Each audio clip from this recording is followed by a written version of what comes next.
Hello everyone, this is Guy with Southern Jewelry News, and this is another episode of the Pearls of Wisdom Jewelry Podcast. Enjoy the episode.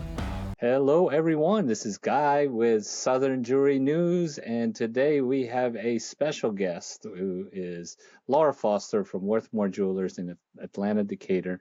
Welcome. Thank you for joining us, Laura. Thank you so much for having me. Yes, and we invited you here today and specified we need some cool headphones, and you took care of that. And but we asked you to come on the podcast because in 2025 you were named the Robert Foreman Memorial Scholarship recipient.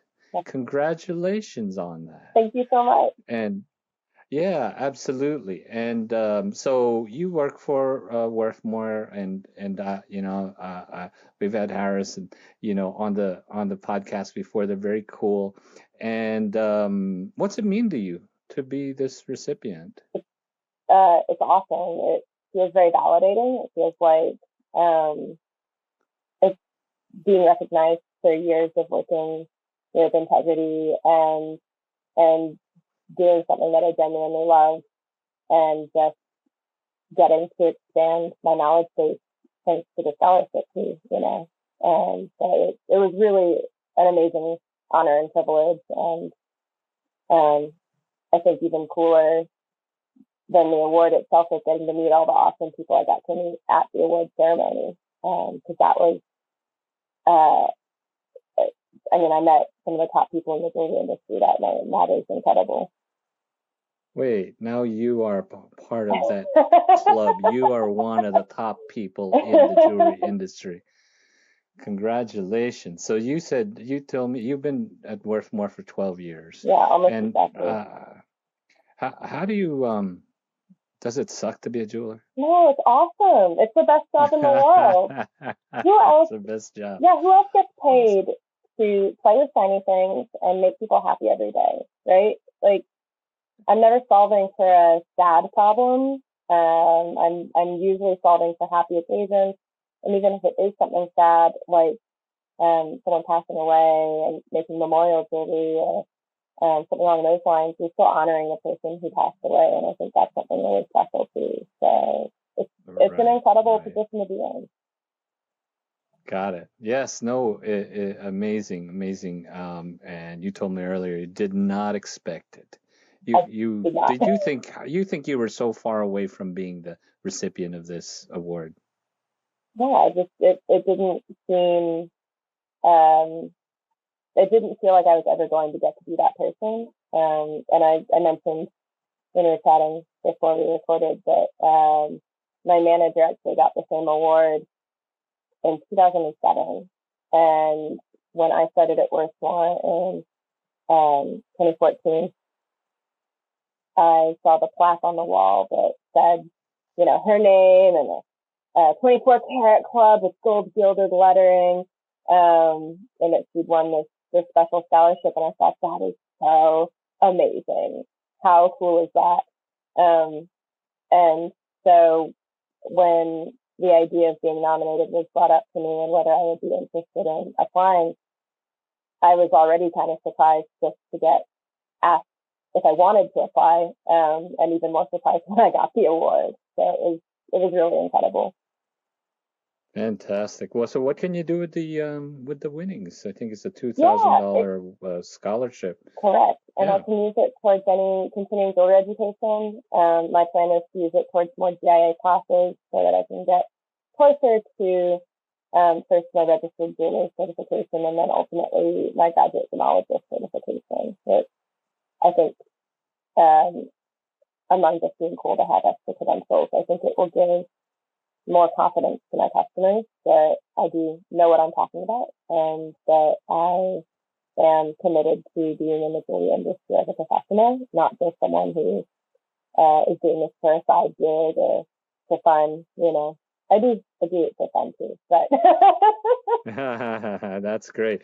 I guess if you have fun while you're working, then you're kind of not working. Yeah.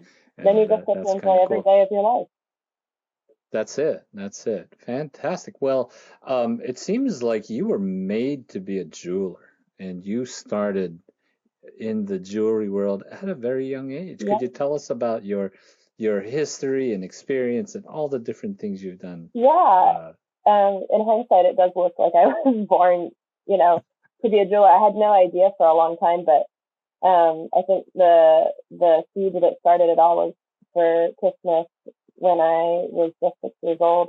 My mom gave me this massive seed kit. Like, it was huge. And I'm sure it probably doesn't look that big now as an adult, but as a kid, it was the biggest seed kit I'd ever seen. And of course, I spent my entire rest of the Christmas holidays making jewelry. I would take beads with me to friends' houses and make jewelry. I would make gifts for friends, for family.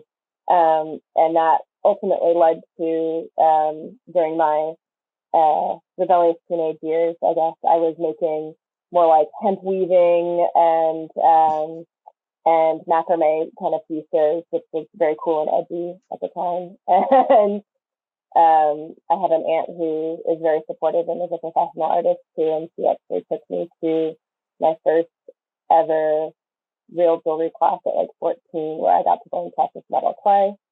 And so she saw that I was always a fanatic about jewelry. I always loved wearing it. I always loved making it.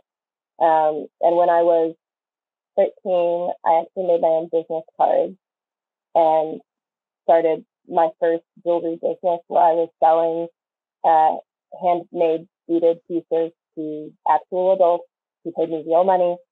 I didn't make enough to file taxes, so it was okay. But then I sold jewelry in my later high school years at the Fringe Festival that they did for one of our local high schools. And I'd always said, if you asked me what I wanted to be when I grew up, I always said, well, if I could be anything, I'd be an artist, but I can't make any money doing that, so I'll have to think of something else. And then my junior year of high school, I did not get into the Governor's Honors Program, which was a big blow. It's a major free summer program for high achieving students. And I suddenly found myself with a summer that was completely available. And it was the best blessing, actually, because I ended up going to an art camp that had a jewelry class. And it was a camp called Flourished at Brunel. And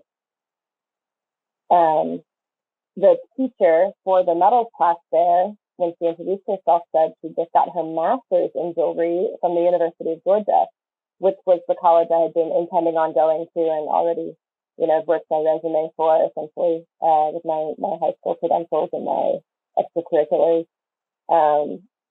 And so I said, hold the phone. You can major in jewelry, like not even talking about the upper level degree, but just like in general, you can get like a degree in jewelry. And jewelry as a degree felt to me actually like the best possible option, because I knew after talking to her for those 2 weeks, I basically interviewed her while I was at camp, about all the different things that you could do with jewelry, and discuss like, are there real viable career options here? And the answer is yes. So anyway, I applied to UGA, got into UGA, and after I got my college degree, I went about a month without a job before I got hired as a bench jeweler. And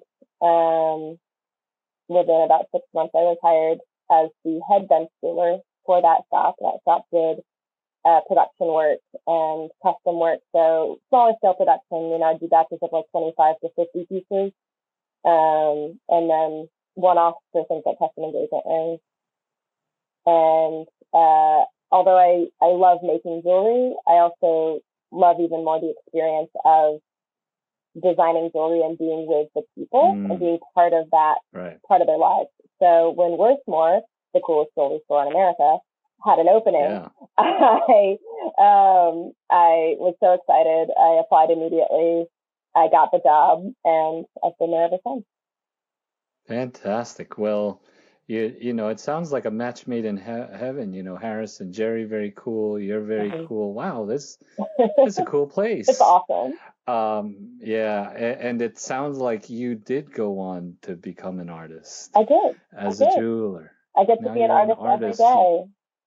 Yes, absolutely. And getting a BFA in jewelry metalsmithing is no joke. Yeah, That's amazing. yeah. And So I was summa cum awesome. laude too, which is also really hard. Yeah, yeah. That was. Well, if you weren't a jeweler, boy, what would you be doing? I think if I hadn't become a jeweler, I probably would have been a dentist. And I know that seems kind of Dentist. weird, but the technical skills are very similar. And it's not as much fun to be a dentist, but I think that I honestly have taken a lot of how I interact with customers from how my dental hygienist interacted with me when I was growing up. You spend time connecting with them, learning their stories and their backgrounds and their history. I think as a dentist, you have to do that so that people come back to you, because few people, Right. I love going to the dentist, but very few people actually want to go to the dentist. Um, and I also am not weirded out by teeth, but I think that it's a lot more fun to play with jewelry every day than to be a dentist. So, Absolutely, absolutely. And congratulations on loving to go to the dentist, not being afraid of teeth, because that's not me. yeah. And you could make you can start your own line of like teeth jewelry I or did that. something. I did teeth Oh, jewelry in see, look at college. that. Oh It my was That gosh. was my production line. I think my sophomore year of college, we had to do a production line each semester. And so I did. I did a whole series of teeth jewelry. You know what? Maybe you should make some like custom grills or something that just, that combines the teeth and the jewelry together Yeah, or something. the trick there is I need to actually cast on site again, because I Mm, would want to like take molds of their mouths and then cast it without worrying about it warping and sticking or anything. right, right, But right, right. there is a person who does grills in Atlanta already, and when I have people ask about grills, which does happen, they're not. I usually send them to that guy because I know he does them. Well, one day they're going to be sending them to you Yeah. because they want your hands on it, your expertise working on it. So, amazing, amazing. So now you've been there at Worthmore for 12 years, and what do you do in the store, Yeah, like, or do you do everything? so I do. I think we wear many hats. Like everyone at Worthmore does many different sort of facets of the industry.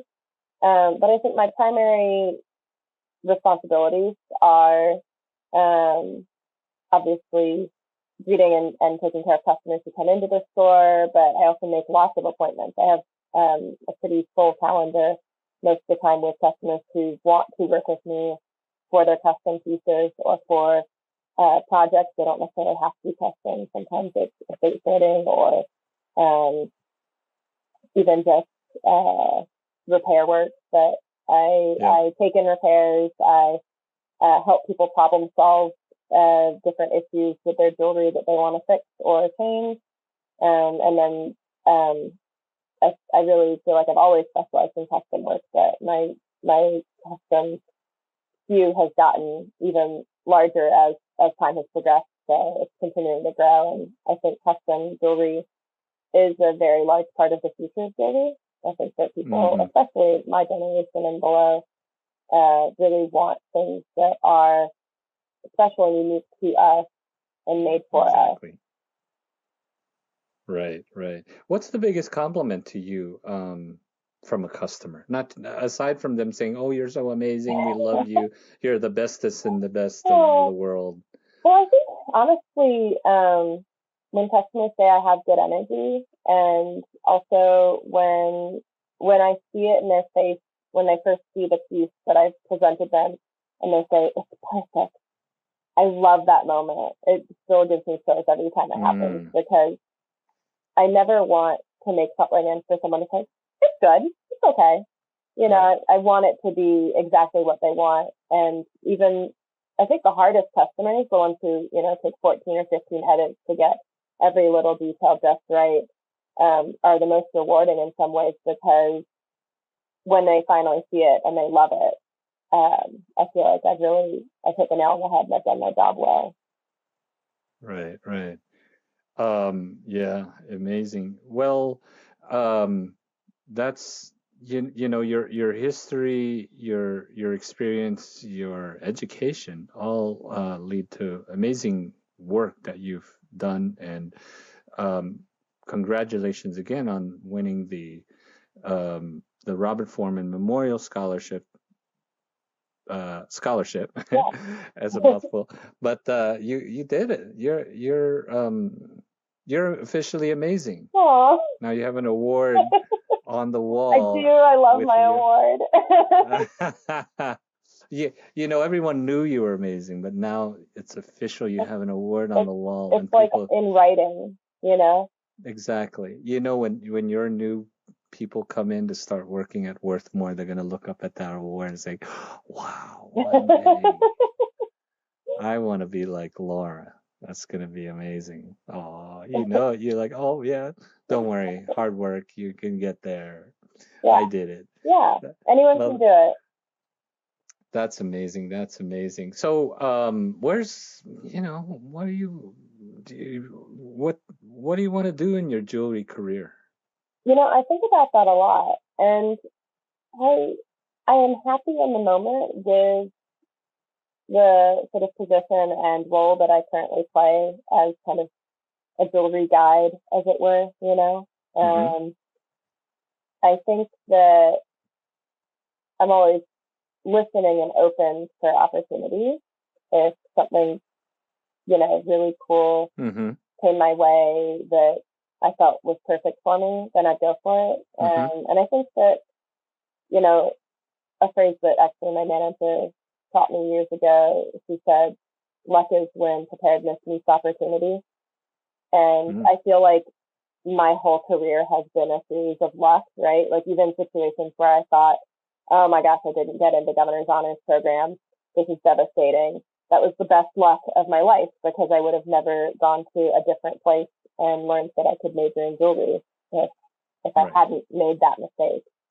So, um, so ultimately, uh, I feel like I want to expand my knowledge base so that I have that in my toolkit and then continue helping people while I figure out what I want my life to look like. But Mm-hmm.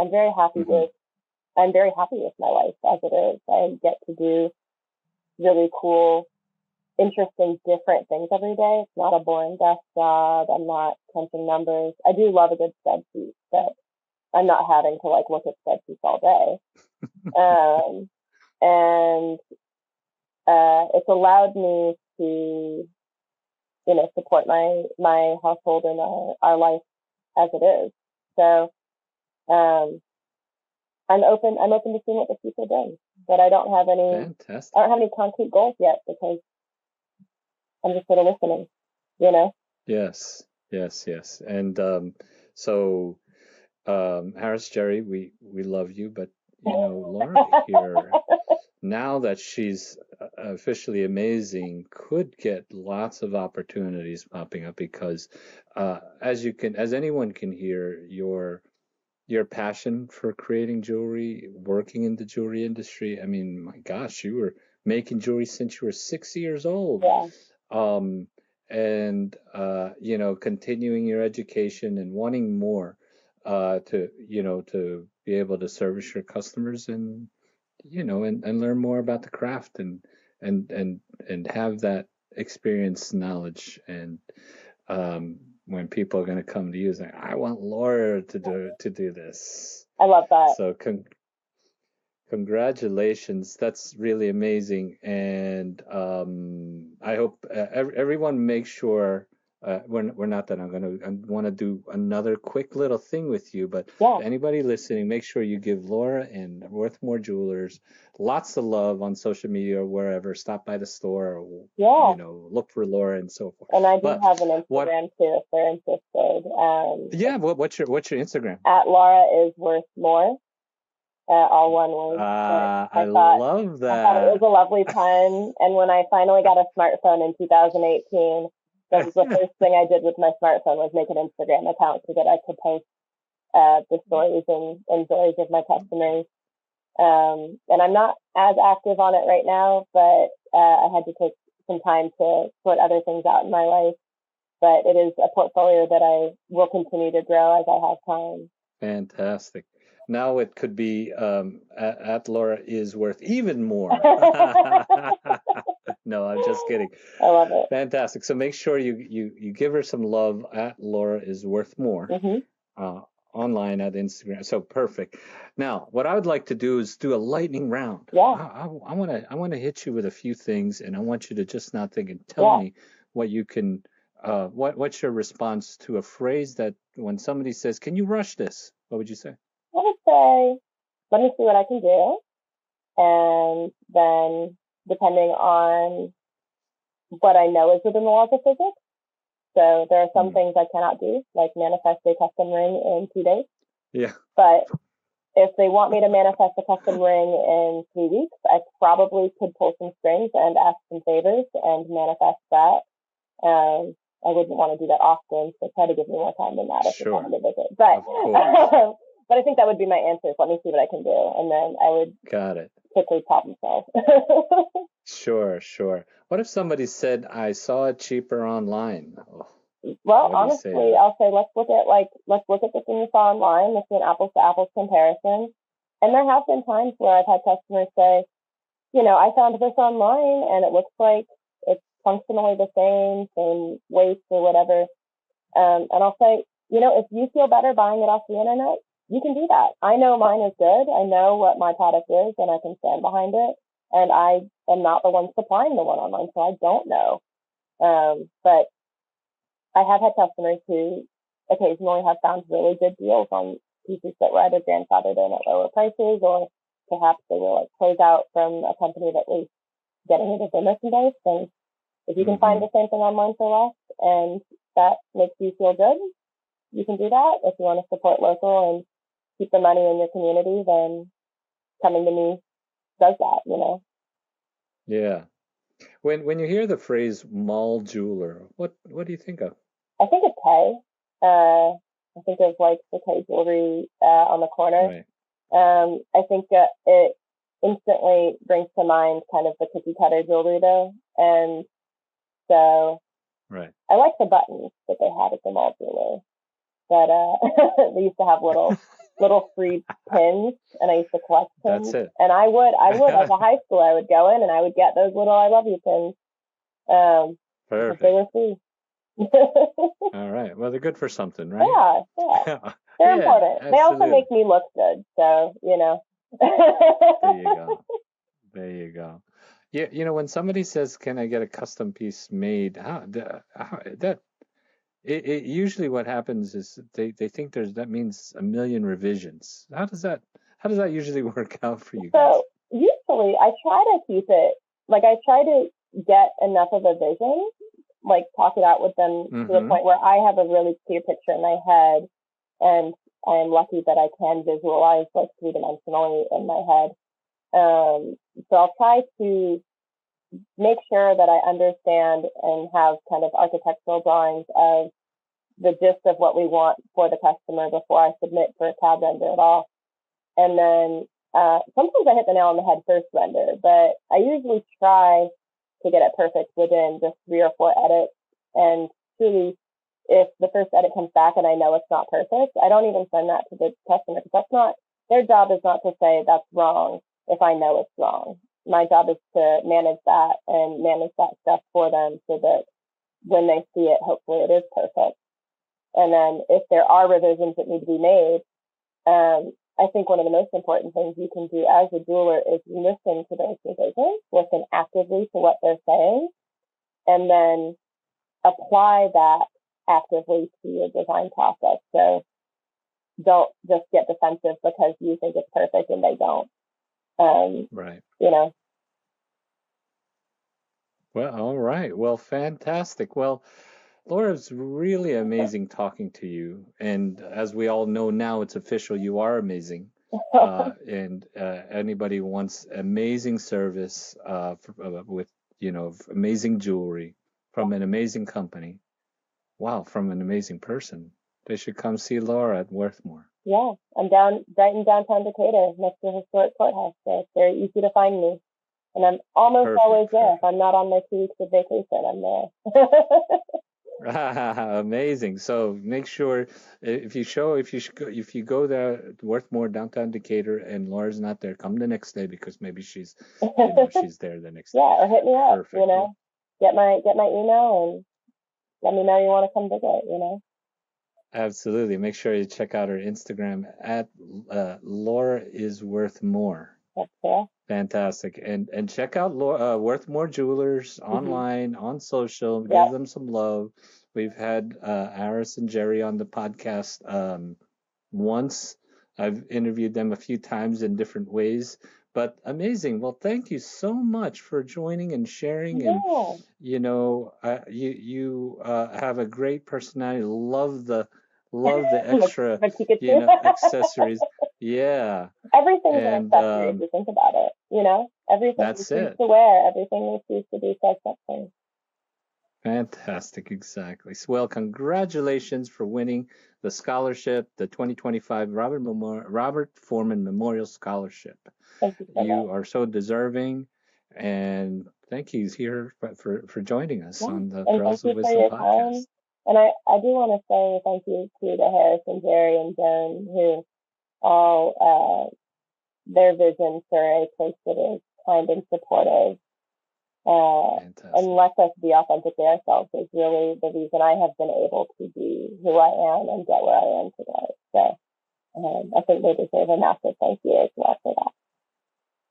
Wow. Fantastic. Well, thank you so much for joining us. Everyone, please join us for the next one. Thanks, Laura. Thanks so much. Thank you for watching another episode of the Pearls of Wisdom Jewelry podcast. We'll catch you on the next one. Take care.